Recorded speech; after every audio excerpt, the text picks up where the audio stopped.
Varsity Chalk Talk here on a Monday, live at Hooley House. Absolutely packed as always. We appreciate everybody coming out and supporting the show. Reminder that the show is brought to you by College Prospects of America, CPOACleveland.com.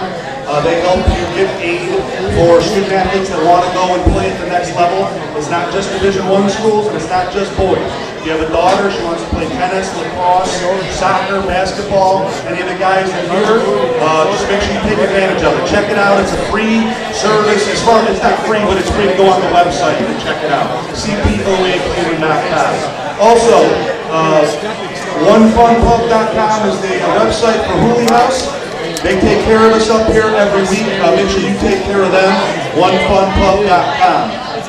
In addition, VarsityChalkTalk.com. Make sure you go check out the website. There's always insider pages. We have the rankings. State rankings will come out later tonight. We have game stories for the 5 schools that we're working closely with. We have other insider pieces of information on the ones we're not working with. So VarsityChalkTalk.com. Also, we have new shirts on winter one. We have some more up here. We're going to give them away. Hopefully, you guys like the new shirts. They're new this year. I'll show you guys what's here.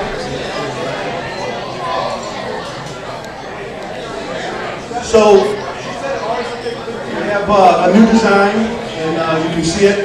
The front, little standard on the left, and then the back is the bigger one. So last year we had them for the News Herald. We don't have them anymore for the News Herald. So it's a new design. We're going to give some of these away tonight. Hopefully you guys will wear them and support the show that way too. All right, we are going to go through the regions as we get into some of the other games. Menor and Brunswick is obviously a humongous game on that side of town. I would say probably the game of the week in Northeast Ohio, in my opinion. It's got to be Charlotte South. It's 5-0 and 5-0. We're going to get to Coach Hugh in a minute. But first up, come on. I'm really excited for our next guest. We had talked all week long, all year long, about how close this group was. They were just a play here or a play there, and just weren't able to put it together. And last Saturday, they put it together in pretty dominating fashion, and they did it with a defensive effort that recorded 11 sacks in the first half. They went up 21-0 and ended up winning 21-8 for their very first win of the season. Ladies and gentlemen, help me welcome to the stage. This is Coach Sean Dodd and the Gilmour Lancers. Nice round of applause for Coach Dodd and the Lancers. Coach, congratulations, and man, am I glad I get to talk to you about something other than a moral victory, right? Yeah, you and me both, brother. Well, I guess let's just start with, it's homecoming, it's a great atmosphere. The expectations, I know what your kids thought. You thought you could win some football games, and you said you had to learn how to win. Obviously, they did that this week. How good did it feel to walk off that field and you guys were on the right side of the scoreboard on Saturday? Just very proud of the effort these kids put forth. It all started back in the offseason in January, and to fall short the first couple of weeks against some pretty good football teams early on, just kept them hungry, kept them motivated, and hopefully Gilmour's a pretty special event. We get a lot of alumni coming back. It's a great Saturday afternoon event, a good venue, and these kids played their tails off. And right from the get-go, they set the tempo and they played well. Proud of their efforts, and just happy these guys were able to turn the corner. Coach Sean Dodd, the Gilmour Lancers, they are now 1-4 with a trip to Michigan. We're going to talk about that in a while. Coach, one thing I asked all year for you was, well, you just kept hitting these holes and you had to climb out. This week, you guys jumped on with a couple first quarter touchdowns. How much did that relax everybody that you guys were on the right side of the scoreboard early on in the game? I think it's just heightened some of the enthusiasm. The kids were able to settle in and just play football. We weren't playing from behind right off the bat. And we were able to kind of take advantage of some things defensively and put them in some third and long situations. And offensively, we were able to score the first 2 possessions, go up 14-0. And our defense just dominated the first half of the game. And credit to Grand Valley, they made some adjustments in the second half. Played a great game in the second half. It was nice to play ahead for us. 11 sacks in the first half. You don't even hear that when kids are playing Madden or say here now. And I know these 3 guys here, you're going to introduce, but as a coach, and I know you have a lot to do with the defensive side of the ball, that had to be a dream come true for you on Saturday, to see that kind of pressure on the opposing quarterback.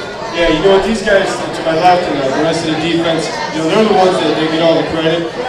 It's just one of those situations where, you know, whatever you're calling just happened to be working. So I really couldn't call or call a bad player, put us in a bad situation. The kids just, they were dialed in. They did a great job with the scouting report and in practice this week. And they just took care of business and they did a really nice job. Coach, go ahead and introduce the three guys you got with you today. Yeah, to my left we have Frank Grk, junior linebacker for us. In the middle is Conrad Geis, sophomore middle linebacker. And on the end is Berzin, our strong side linebacker, another junior. Yeah, the one thing you guys will notice out there, folks, junior, sophomore, junior. This team's not going anywhere. So if you're going to get Gilmour, you better get him this year. I think next year could be something special. Go ahead and pass the mic over there, Frank. First of all, thanks for coming up. Appreciate you being here tonight. And just tell me, after 4 tough losses, how good did that feel on Saturday afternoon? The feeling was honestly amazing.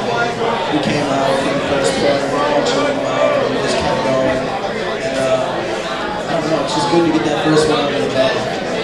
11 sacks in the first half. As a group of linebackers, I mean, did it feel like the pressure you guys were putting on that they just couldn't handle what you were throwing at them? I mean, it's just great because we really take pride as linebackers in the defense and we're always trying to make the big plays. So it was good to accomplish that. You know, one thing Coach Dodd stressed to me was the character of your team, that even after the losses, you guys didn't get down, you came to work hard the next day in practice.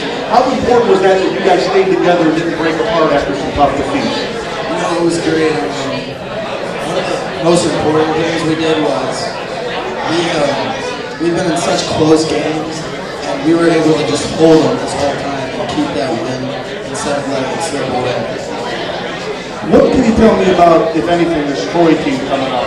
It's kind of a unique game. You filled it in the schedule late. You got to go up to Michigan. Maybe anything you can tell me about this team? Honestly, we really don't know too much about it. We know they run a lot of formations, but it's going to be a good game, and we're definitely going to play out of the whole 48 minutes. All right, go ahead and pass it, Conrad. And Conrad Geis had 4 sacks, ladies and gentlemen, in the first half, so he definitely was one of the top performers of the week. Conrad, I got a shirt for you before you get out of here. That game, I mean, is that more than just one win? Can you guys use that as a springboard for the rest of the season? I definitely think that one win is now behind us, and we should definitely strive. And that one win is nothing. It's not good enough for any of us. And we definitely need to work harder to get better every single day of practice so we can pull out more than just one win. Where do you guys feel like you're at now, confidence-wise? Do you feel like, okay, we got it out of our system now anybody we line up with, we can play with and we can beat? Yeah, like I said, that one win, it's not enough. I know we're going to come out strong the next game, and I think we're more confident than we were. Did you have anything as far as, were you guys always confident that this was going to happen sooner than later? I mean, you guys had, like I asked Frank, I mean, the morale on the team is never a problem, right? I knew it was going to come. You know, I thought it was going to come first game, I thought it was going to come second game, third game, fourth game. Because it's a matter of just inches. We're so close in every game, but it's, like I said, it's one game. It's not good enough. Are you excited about going up to Michigan this week? I mean, it's a long ride, but I mean, you guys can get a second win in a row, go to 2 and, you know, go to 2 and 4. I'm very excited. Pretty confident we're going to beat this team, even though we don't know anything about it. We're still actually going to pull it out after the first round. Parker, bringing you in here, and Parker's one of the top underclassmen in the area. He's going to be a college player at some point. Parker, did it feel just like a load off your back to get that win? I mean, how was it a relief when you guys finally, were able to pick up the first win of the year? Yeah, it was a big relief, but it really felt great. I think it's enough. We got to go hard. 11 sacks in the first half. Why were you guys so successful rushing the passer this week? After the first sack, we just got so much momentum, and we just came out, hit them, and quarterback was pretty